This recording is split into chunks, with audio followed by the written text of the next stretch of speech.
ഒരാളിവിടെ വെളിയിലോട്ട് നോക്കിയിരിക്കുക. മഴയൊക്കെയാണ്, ചെറിയ രീതിയിൽ മഴ പെയ്ത് തോർന്നിട്ടുണ്ട്. നമ്മുടെ സൂപ്പർ കറങ്ങാനെങ്ങാണ്ട് പോയക്കൊണ്ട് ഞങ്ങൾ രാവിലെ ഇവിടെ ഇല്ലായിരുന്നു. അപ്പം തിരിച്ചു വന്നപ്പോഴത്തേനും ആളെ കാണുന്നില്ല. രാവിലെ ആളിവിടെ ഉണ്ടായിരുന്നു കേട്ടോ. ഈ ഇതെന്തോന്നു സെറ്റപ്പ്. ഹായ്, എന്തിനുണ്ട് വിശേഷങ്ങളൊക്കെ? ഡോറായേ, എന്തിനുണ്ട് വിശേഷങ്ങളൊക്കെ? സുഖമാണോ?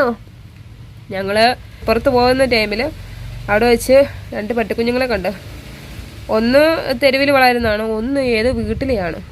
അപ്പം ആ വീട്ടുകാരവിടെ ഇല്ല. അപ്പോൾ അടുത്തുള്ള കടക്കാരനോട് ചോദിച്ചപ്പോൾ പറഞ്ഞു ആ വീട്ടുകാരവിടെ ഇല്ല. അത് കയറും കെട്ടിയിട്ടുണ്ട്, അതിൻ്റെ കാര്യത്തിൽ തുടലും ഉണ്ട്. രണ്ടും കൂടെ എന്തിനാണ് കെട്ടിയേക്കുന്നത് മനസ്സിലാവുന്നില്ല. മേ ബി ഇവൻ കടിച്ചു പറിക്കുമെന്ന് ഓർത്തിട്ട് കെട്ടിയായിരിക്കും, അറിയത്തില്ല. നമുക്ക് ഡീറ്റെയിൽസ് ഒന്നും അറിയത്തില്ല, നമുക്കറിയാത്തൊരു ഏരിയ ആണത്.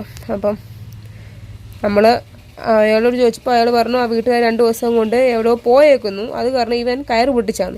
ആ പട്ടിക്കുഞ്ഞിനുള്ള ഫുഡും വെള്ളമൊക്കെ ആരും എടുക്കുമോ എന്തോ, ആർക്കറിയാം. നമ്മൾ നോക്കി, അയാളോട് ചോദിച്ചപ്പോൾ അയാൾ പറഞ്ഞു കുഴപ്പമില്ല, വിട്ടേക്ക്, അത് അപ്പുറത്തെ വീട്ടിലാണ്. ശരിയാണ്, ഞങ്ങൾ നോക്കിയപ്പോൾ അത് അപ്പുറത്തെ വീട്ടിലോട്ട് ഓടിപ്പോകുന്നു, ഒരു വീടിൻ്റെ അകത്തോട്ട് കയറിപ്പോകുന്നു. പക്ഷെ അതിൻ്റെ ഫുഡിൻ്റെ കാര്യമൊക്കെ ഓർക്കുമ്പോൾ ഒരു വിഷമം. എന്ത് ചെയ്യണം എന്തോ, അതിനെ ആരെങ്കിലും നോക്കട്ടെ എന്ന് പ്രാർത്ഥിക്കാം. റോഡ് സൈഡിലാണ്, ബസ്സൊക്കെ വരുന്ന റൂട്ടിലാണ്, അതാണ് ഞങ്ങൾക്കൊരു ടെൻഷൻ. കൂടെ വേറൊരു തെരുവ് നായം കൂടെ ഉണ്ട്, പക്ഷേ അവർ നല്ല ഫ്രണ്ട്സാണ്. അവൻ ഇവനെ നോക്കിയുള്ളൂ, അതുകൊണ്ട് കുഴപ്പമില്ല.